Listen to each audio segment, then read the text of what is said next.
Hi guys, and welcome to another review, which is season 7 of Desperate Housewives. So I just finished it. Now it took me a bit of a while to watch this season because I wanted to watch it while I'm uploading my videos, and after when I conclude this series, which will be probably within the next week or so, I'm actually going to slow down my uploads, only because I really need to focus on schoolwork. But other than that, this is going to be another bit of a long video, so let's get started on the review. So basically, jam-packed. There's a new girl in town, and I love Renee, who plays by Vanessa Williams. Now, I love her. She's amazing. I watched her on Ugly Betty a few times, which I am really wanting to watch that series. So, since she's the new girl, I'm going to talk about her. So, she comes in, and it's into a storyline with Lynette too, so I'm going to put them two together. So, basically, Renee moves in. Lynette and her are all buddies from college, and you see up and down their relationship was, but in the end they were together. Renee was divorcing and a Yankee, but near the end, her ex-husband is remarrying the person who he had an affair with. And that broke her heart. She thought she was going to be with someone by now, she would be married, and she would throw that into her ex's face, but sometimes things don't work out. So I'm going to talk about a little bit of Lynette's season. So Lynette and Tom's relationship has been up and down all season, especially with last season as well. If some of you have actually watched it, it's been really up and down. But with new baby Paige, Lynette's trying to adapt to having 5 kids. Now she is like a superwoman, amazing mummy. Now I love her. A big shout out to Felicity Huffman. You play her so well.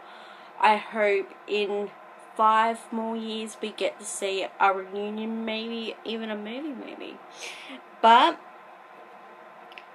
Tom gets a new job. He's getting really big bucks in. He's really focusing on his work. Lynette feels a bit neglected. I think she's a bit jealous. But then when they had a huge, massive fight, Penny thought that they were going to split up. Now near the end of the season, Lynette and Tom go away, but they couldn't be alone with each other to really talk out their problems. And as if you have watched the ending of season 7, they officially broke up.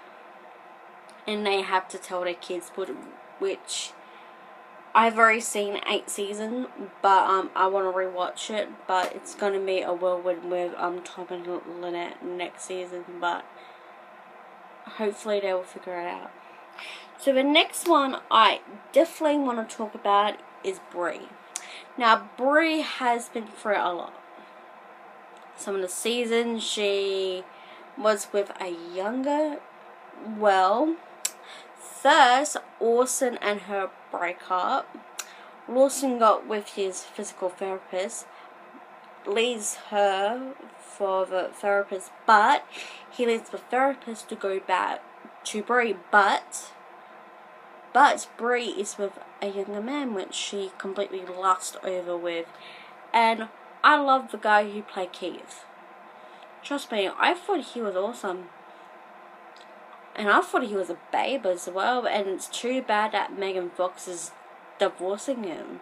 Like, girl, you have a great man right there. You have kids with him. Like, what the hell happened with your marriage? Like, bloody hell, man.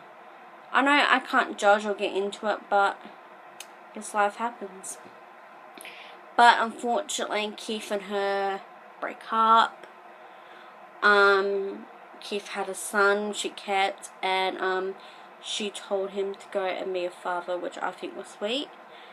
But then Bree started to date a detective, which was really interesting watching their chemistry. But near the end, they full on do it. But she burns chickens, which was kind of like a tribute to Susan, which I personally thought was a bit funny. On Susan, so most of us know that Susan had to move out of her home, which she saw Julie and MJ growing up in, but because of money troubles from the last season, they had to rent out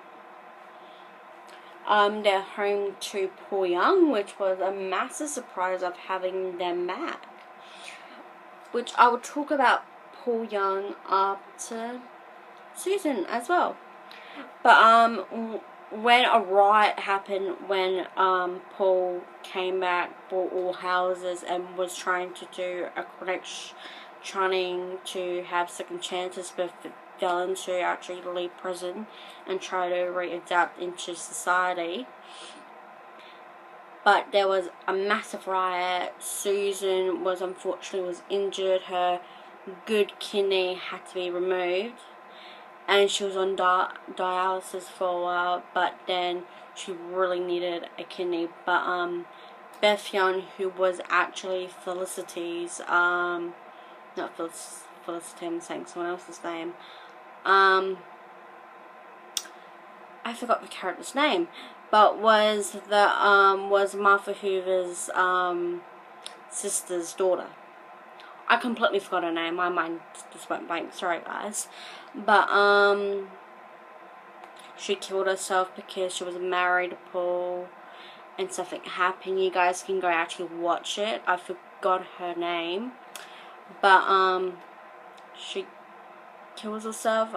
Susan gets the kidney. She goes on to doing more. Even after when Beth died, Paul was really depressed. Susan wanted to help out. She goes and help out, but Bethany's mother actually was trying to kill Paul, even though that she faked trying to sort things out with Paul, which, to be honest, I already kind of knew, but it was interesting. But near the end, Paul moved out. He confessed that he did kill Martha Hubert's place, so he's probably in jail. And Susan moved back to Restylane Lane. Now, I'm going to talk about Gabby, and then I'm going to get to the last scenes of that actual thingamajig. So yeah, as we all know that Gabby's been dealing with a lot with her birth daughter. She meets her. She was falling in love with her. Unfortunately, on Thanksgiving, her basically the father of her actual stepdaughter, which is actually Demi Lovato's sister. Go watch it. I am a fan. Go watch it if you really want to find out. But they have to leave. They took Grace, and unfortunately, Gabby wasn't doing well. She actually went to a doll store, got a replica of her, loses her, and then she has to get therapy. And she wasn't dealing so well, but then it came to a point when she has to open up about her childhood. Now, in the storyline, she was raped by her stepfather. And for her, it was horrible. And my heart goes out to anyone who has ever been through this kind of horrible thing as well. My love goes to you, but she's trying to deal. She goes back to her hometown. She's apparently famous, but she goes back to have a fit at a nun who did nothing for her. Now, this comes to the season finale that I really want to talk about. So basically, there's a progressive dinner that happened on when the incident happened. So during that day, days leading up to it, Gabby's stepfather started to already show up. And you can see by her reaction that she was scared out of her mind, and she had to go get a gun to protect herself. Now, when she does confront him, he does go, but he comes back. And Carlos can see that he was attacking her, and he kills him. Now, when the girls come to Gabby's house and sees him dead, Bree wasn't going to let that happen, so they basically covered it all up. But overview of this entire season, it's just so juicy, it's huge, it's amazing, and this is really going to be a very long video for me to upload, so it's going to be really interesting. But definitely get season 7 either on iTunes or on DVD. But definitely go grab it, guys. It's just interesting. And there's only one more season to go. I'm gonna go off and probably go to bed. But so you all know, all my links are down below, especially all my social media and other videos and playlists on my channel. And I'll catch you guys for the last review. I wonder what's gonna happen. Catch you all soon.